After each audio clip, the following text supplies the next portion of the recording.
7장 1절로 16절 말씀을 봉독하겠습니다. 호세아서 7장 1절로 마지막 절 16절까지 제가 봉독합니다.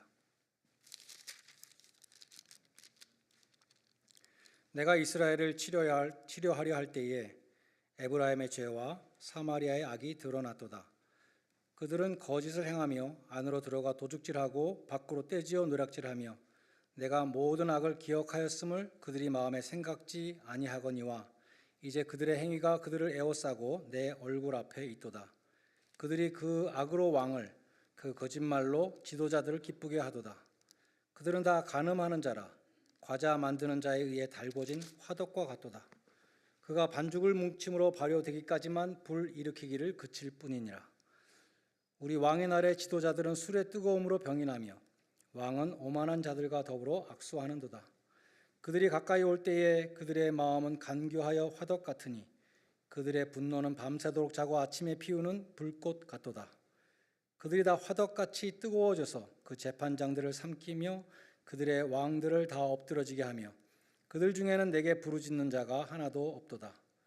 에브라임이 여러 민족 가운데 혼합되니 그는 곧 뒤집지 아니한 전병이로다.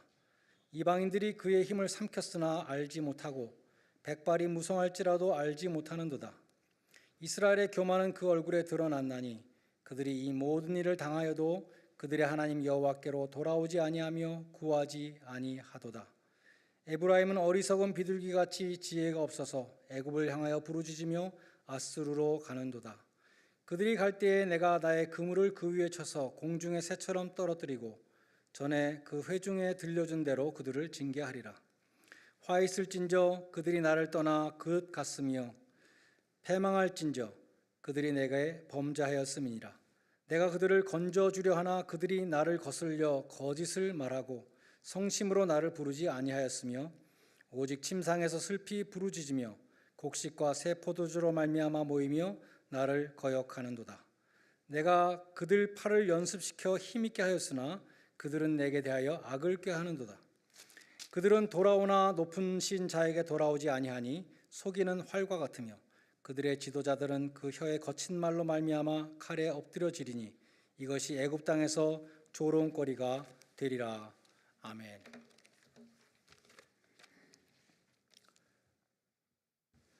얼마 전에 제가 제 전화기에서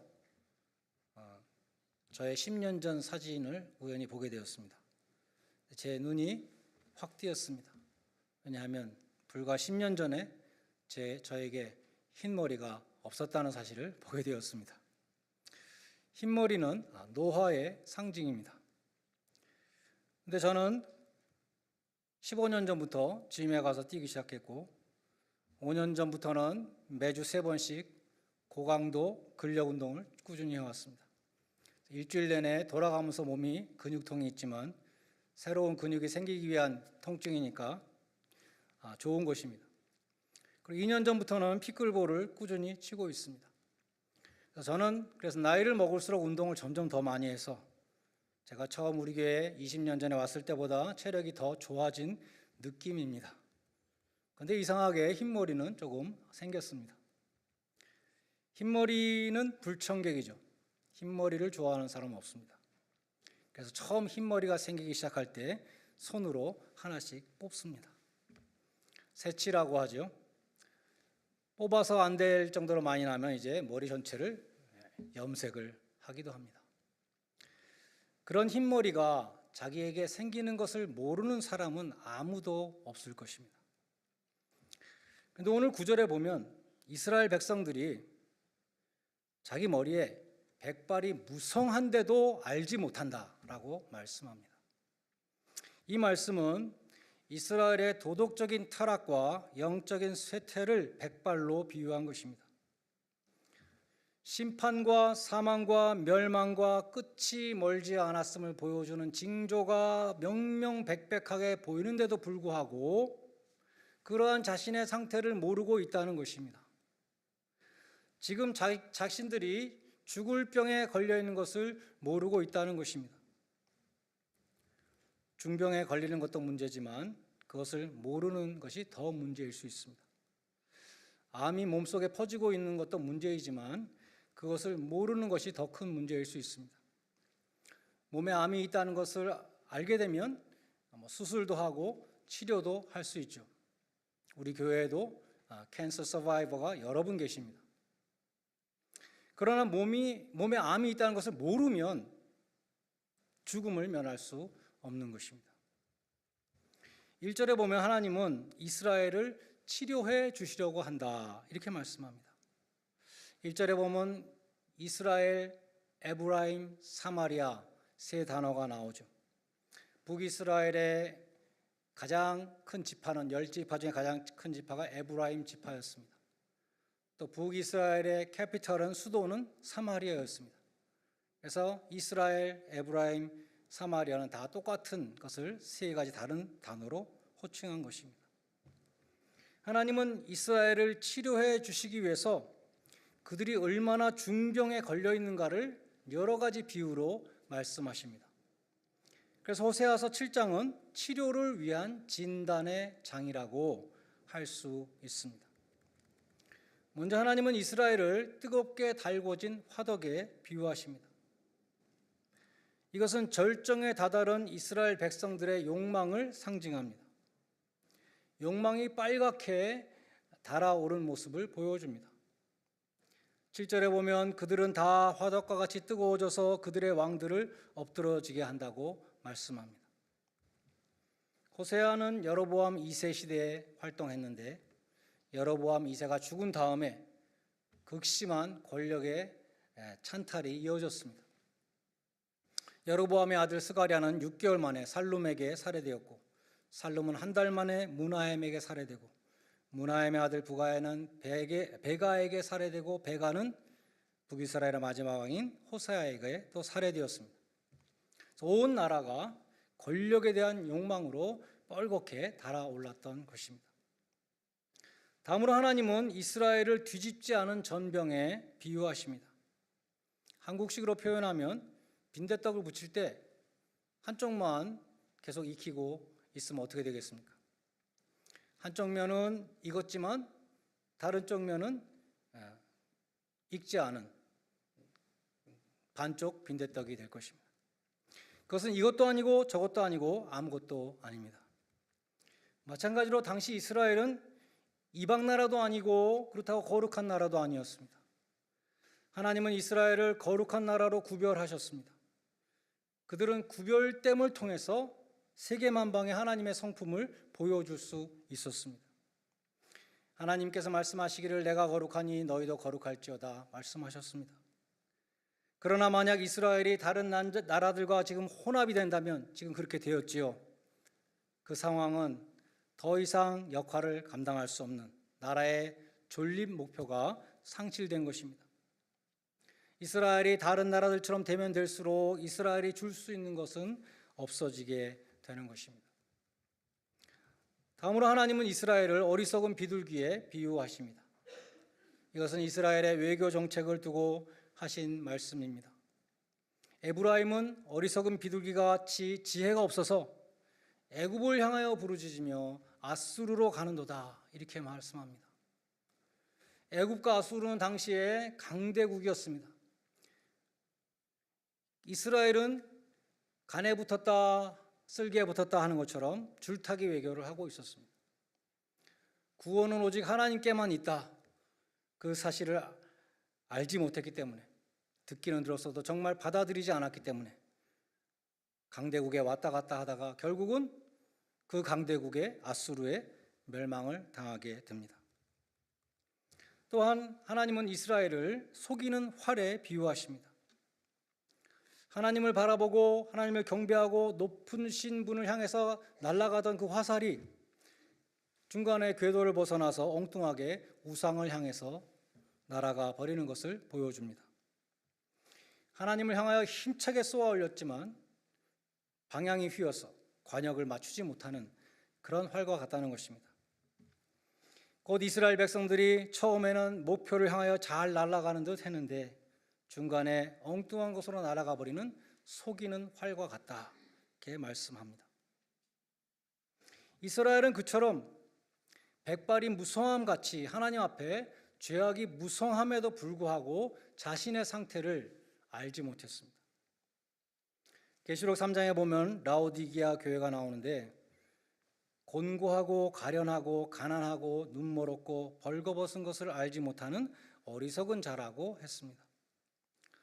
라오디게아 교인들이 갖고 있었던 문제는 자신들의 실상을 보지 못했다는 것입니다.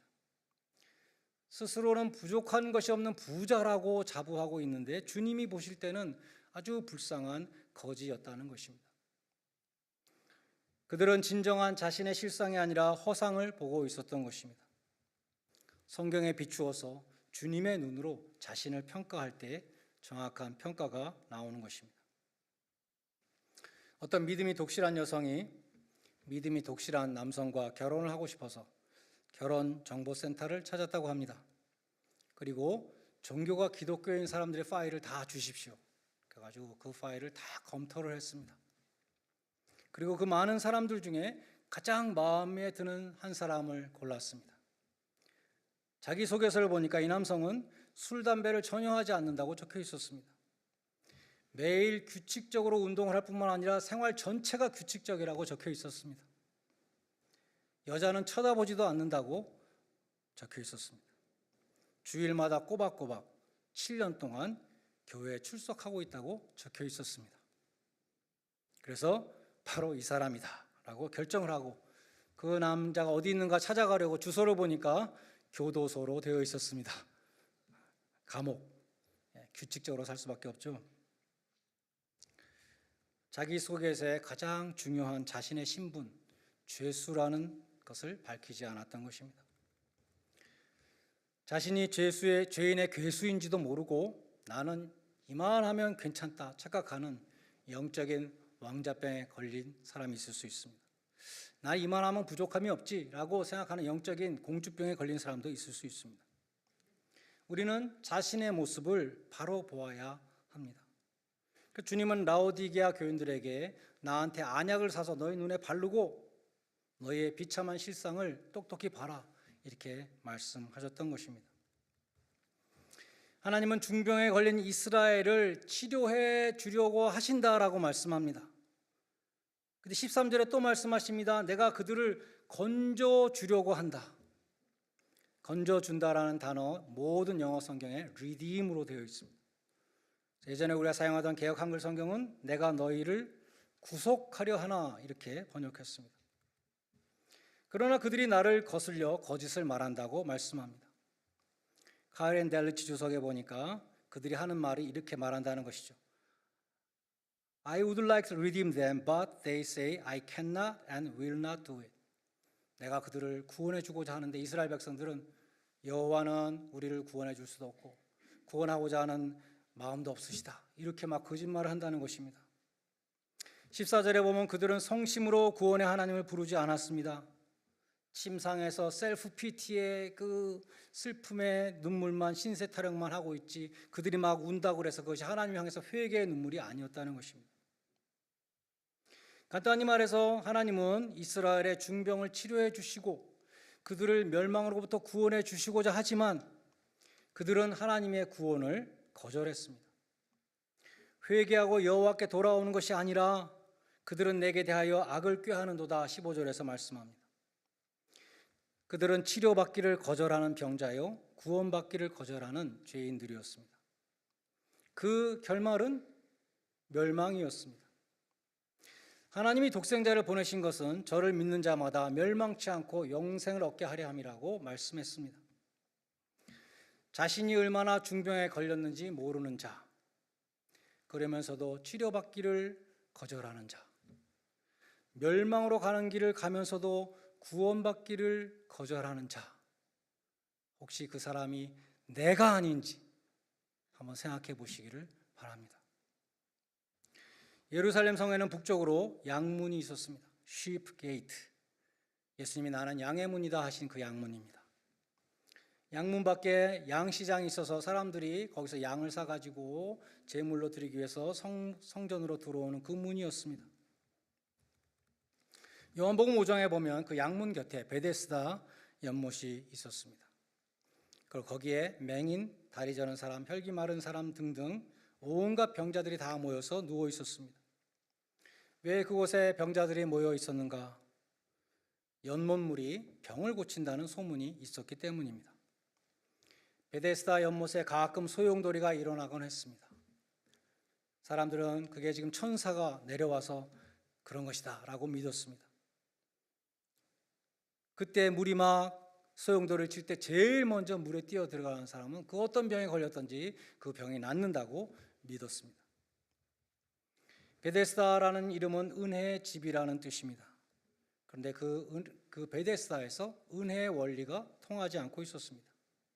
선착순 한 명만 제일 먼저 뛰어가는 사람, 공로로 구원을 받는 그러한 공로의 원리가 통하고 있었습니다.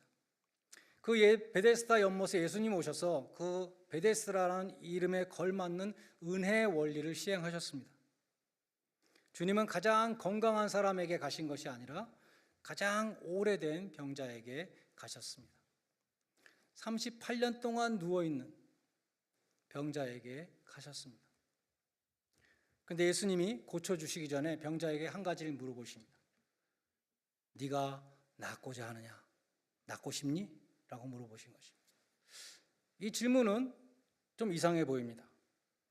38년 동안 병으로 고생한 사람이 낫고 싶지 않겠습니까? 낫기를 원하지 않는다면 왜 베데스다 못에 와서 누워 있었겠습니까? 네가 낫고자 하느냐? 이 질문은 이상한 질문이죠. 예수님이 베드로에게 네가 나를 사랑하느냐라고 물어보신 것처럼 좀 이상한 질문입니다. 그런데 곰곰이 생각해 보면 이것은 의미가 심장한 아주 시리어스한 퀘스천이었습니다. 예수님이 이 사람에게 이제 병자가 아니라 건강한 사람으로 살아가고 싶냐고 물어본 것입니다. 병에서 벗어나고 싶은 마음은 있지만 병자의 생활에서 벗어나서 건강하게 씩씩하게 열심히 일하면서 살고 싶지는 않다라고 말하는 사람이 많이 있을 수 있다는 것입니다. 이 병자는 네가 낫고 싶냐는 예수님의 질문에 낫고 싶습니다 라고 대답하지 않았습니다. 이렇게 대답합니다. 물이 동할 때 나를 못에 넣어줄 사람이 없어서 내가 가는 동안에 다른 사람이 먼저 내려가나이다. 제 병은 고칠 가능성이 없습니다 라고 대답한 것입니다. 나를 도와주는 사람도 없고 다른 사람들이 나보다 동작이 더 빠르기 때문에 저는 가망이 없습니다 라고 대답한 것입니다. 그렇게 자포자기하고 남의 탓을 하면서 새로운 삶을 살고자 하는 의욕을 잃어버렸던 것입니다. 그래서 예수님은 이 병자에게 새로운 삶을 살고자 하는 의지가 있느냐라고 물어보신 것입니다. 감옥에 있는 죄수에게 네가 이 감옥에서 나가기를 원하느냐? 예수님이 물어보신다면 누구나 나가고 싶다고 대답할 것입니다. 그런데 예수님이 네가 새 사람이 되어서 감옥에서 나가면 새 사람이 되어서 새 삶을 살고 싶으냐라고 물어본다면 많은 사람들이 주저할 것입니다. 감옥에서 나가고 싶지만 저는 죄의 사슬을 끊을 자신이 없습니다 라고 대답할 사람이 많이 있다는 것입니다. 여러분에게 묻습니다. 천국에 가시기를 원하십니까? 뭐라고 대답하시겠습니까? 그걸 질문이라고 하느냐? 천국에 가기 원하니까 교회와 앉아있는 것이 아니냐라고 대답하실 것입니다. 그러나 천국에 가시기를 원하십니까? 라는 이 질문 속에는 천국 백성으로 사시기를 원하십니까? 라는 질문이 포함되어 있습니다. 이 질문에는 주저할 사람이 많이 있습니다. 천국에는 가고 싶지만 천국 백성으로 거룩하고 성결하게 살고 싶지는 않습니다 라고 대답할 사람이 많을 것입니다. 죄의 낙이 너무 좋습니다. 하나님 죄 지어 보셨나요? 하나님 죄를 안 지어 보셨으니까 죄의 낙이 얼마나 좋은지 모르시죠. 하나님도 죄의 낙을 아시면 죄의 낙을 버리고 싶지 않을걸요. 병은 낫고 싶지만 병자의 삶에 대한 미련이 아직 남아 있다는 것입니다. 예수님은 내가 진정 낫고자 한다면 일어나 내 자리를 들고 걸어가라고 하셨습니다. 예수님의 그 명령에 대해서 저는 병은 낫고 싶지만 병자의 자리를 떠나고 싶지는 않습니다. 죄인의 삶을 버릴 자신이 없습니다 라고 말하는 사람이 의외로 많다는 것입니다. 천국에 가고는 싶지만 죄인의 길을 떠나고 싶지는 않습니다. 천국에 들어가고 싶지만 오만한 자의 자리를 떠나고 싶지 않습니다. 지금은 죄인들과 좀 즐기고 싶습니다. 나중에 성자들과 천국에 가겠습니다. 지금은 악마와 아침 식사를 하고 나중에 예수님과 저녁 식사를 하겠습니다. 지금은 독약을 마시고 나중에 해독제를 마시면 되지 않겠습니까? 그런 식으로 대답할 사람이 많이 있다는 것입니다. 네가 낫기를 원하느냐? 예수님의 이 질문에 여러분은 뭐라고 대답하시겠습니까? 여러분은 낫기를 원하십니까? 진정? 아니면 진정으로는 원하고 있지 않습니까? 여러분은 죄로 물든 마음을 치유받기 원하십니까? 아니면 원하지 않으십니까? 당연히 원하는 것 같지만 사실은 원하고 있지 않을 수 있다는 것입니다. 병든 마음을 치유받고 싶지만 죄악된 생활은 청산하고 싶지 않다면 여러분은 낫기를 원하지 않는 것입니다. 낫기를 원하는 사람은 지금까지 누워 지내던 그 자리를 떠나야 하는 것입니다. 그래야 낫는 것입니다. 그 자리에서 일어나지 못하겠다고 하면 나는 이 자리가 좋습니다. 아직은 떠날 준비가 안 됐습니다. 그 사람은 낫지 못하는 것입니다. 주님은 우리가 낫기를 원하십니다. 영적인 불구자로 38년을 살아왔다 할지라도 내가 낫기를 원합니다. 진심으로 소원한다면 주님께서는 네 자리를 들고 걸어가라고 명하십니다. 내가 그 능력을 주시겠다고 말씀하십니다. 참으로 구제불능인 영적인 불구자는 죄의 자리를 떠나고자 하는 의지가 없는 사람입니다. 죄의 자리에 마냥 누워있는 사람입니다. 낫기를 포기한 사람입니다. 그런 사람은 만유인력의 법칙에 따라서 밑으로 다시는 올라올 수 없는 저 깊은 바닷속으로 계속 내려가는 것입니다. 주님이 일어나라고 명하시는 곳에서 일어나 걸으시기를 바랍니다. 피곤한 자에게 능력을 주시며 무능한 자에게 힘을 더하시는 주님의 크신 은혜가 여러분에게 충만히 임하시기를 주님의 이름으로 간절히 축원드립니다. 기도하시겠습니다. 시간 통성으로 기도하기를 원합니다. 하나님은 우리를 치료해 주려고 하십니다. 우리를 구원해 주려고 하십니다. 그럼에도 나는 죄에 나기 좋습니다. 나는 게으르게 사는 것이 좋습니다. 나는 구별된 백성으로 사는 것이 싫습니다. 나는 그냥 넓은 길로 편한 길로 멸망의 길을 가겠습니다 라고 주님의 치료를 거부하시는 분은 없습니까? 이 시간 기도할 수 있기 원합니다. 주님, 나의 병든 모습을 보게 하여 주옵소서. 바닥으로 가라앉고 있는 나를 구원해 주옵소서. 병자의 자리에서 일어나 걸으러 가시는 주님의 명령에 순종하게 하여 주시옵소서. 다시 통성으로 잠시 기도하겠습니다. 하나님 아버지, 주님께서 우리를 치료해 주시기를 원하며 우리를 구원해 주시기를 원하지만 우리는 하나님의 그 손길을 뿌리칠 때가 많이 있습니다. 나의 지금의 이 게으르고 편안한 상태가 좋기 때문에, 나의 아버지 세상의 낙을 즐기는 것이 너무나 좋기 때문에, 내가 거룩하고 성결한 삶을 사는 것이 싫기 때문에, 아버지 하나님, 내가 천국에 가기를 원하며 내가 구원받기를 원하면서도 구원받은 자의 삶을 살기는 거부하고 있는 그러한 아버지 우리 모습을 주님 이 시간 바로 볼 수 있는 은혜를 더해 주시기를 간절히 소원합니다. 아버지 하나님, 너희가 진정으로 낫기를 원한다면 네가 일어나 걸으라고 죄의 자리를 떠나라고 병자의 자리를 떠나라고 하시는 그 말씀에 순종할 수 있도록 도와주시옵시고, 아버지 하나님, 우리가 인생의 지친 가운데 아버지 힘을 잃고 앉아있는 우리들이 있다면 우리가 걸을 수 있는 능력을 주시고 걷고자 하는 의지를 주시고 떠나고자 하는 새로운 삶을 살고자 하는 그러한 마음을 더하여 주셔서 하나님 주님의 명령에 순종하며 우리가 진정으로 천국의 백성으로 이 세상을 살아가며 빛과 소금이 될 수 있도록 도와주시옵시고, 많은 사람들의 구별된 백성으로 하나님께서 우리를 세우신 그 사명을 잘 감당할 수 있는 저희 모두가 될 수 있도록 도와주시고 우리 교회가 될 수 있도록 주님 인도하여 주시옵소서. 예수님의 이름으로 기도합니다. 치료해 주기를 원하시며 건져 주시기를 원하시는 주님, 나의 모습을 바로 보게 하여 주시옵소서. 죄의 자리를 떠나기 원치 아니하고 신앙의 경주를 포기하고 오랜 세월 앉은 뱀과 같이 살고 있는 사람이 있다면 이 시간 일어나 걸으라고 하시는 주님의 명령에 순종하게 하여 주시옵소서. 인생의 어려움 때문에 지쳐서 주저앉고 싶은 성도가 있다면 이 시간도 새 힘을 주시고 주님의 손을 내밀어 일으켜 주시옵소서. 예수님의 이름으로 기도드리옵나이다. 아멘. 찬송가 528장 부르시면서 헌금하는 순서를